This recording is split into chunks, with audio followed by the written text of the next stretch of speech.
Hey there, this is a quick test using a Nikon D600 triggering a YN568EX for Nikon.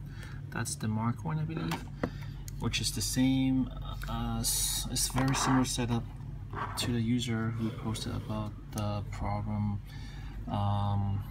triggering this flash with the power set on the V6. So basically it's always full power. So let's do a quick test here.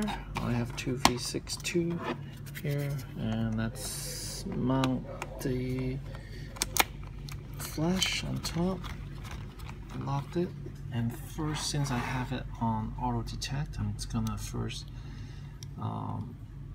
switch on the flash. That's in TTL mode, and then next gonna switch that to RX mode. It's shown with letter N in the flash icon, and auto flash profile is selected, and that stays in TTL mode. And I'm also set this in channel 1, group A. So now on the camera side, I'm gonna put the transmitter on, locked it. Switch it on, and then as I switch on the transmitter, I'm gonna half press the shutter button at the same time, so it can also auto detect the camera, and it's applied, which means it's a Nikon camera. So, and let me first test with using a lower shutter speed to test, and power is set to 1/28 of power. So let's just let's use my little model here, which is a rather vintage Minolta camera. Flash is placed here, and I should also switch off the groups here just to be sure, and pointing the camera, yep, and then let me turn up the shutter speed to say to 500 a second. You can see that the flash power output is actually quite low.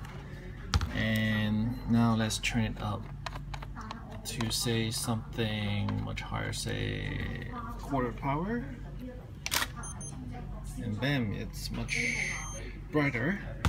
And if now I set it down back to 1/28, and then we can check the power, and again it goes back down. So I'm sure we are able to manually select the flash power output using the V6 on the YN568EX. So I think most likely it's due to the setup process. If you have the V6 on auto detect, always switch the flash on first, make sure it's in TTL mode, and then set it to RX mode, so it will auto detect it as a Nikon camera. And of course you can also manually select the flash setup here and choose Nikon manually, and also choose the profile. But I think for testing purposes it's best just to use the auto detect.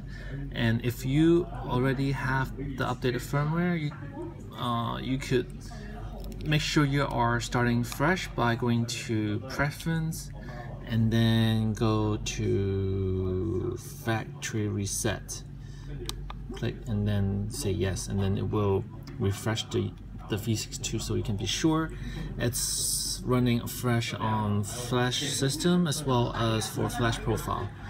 Yeah.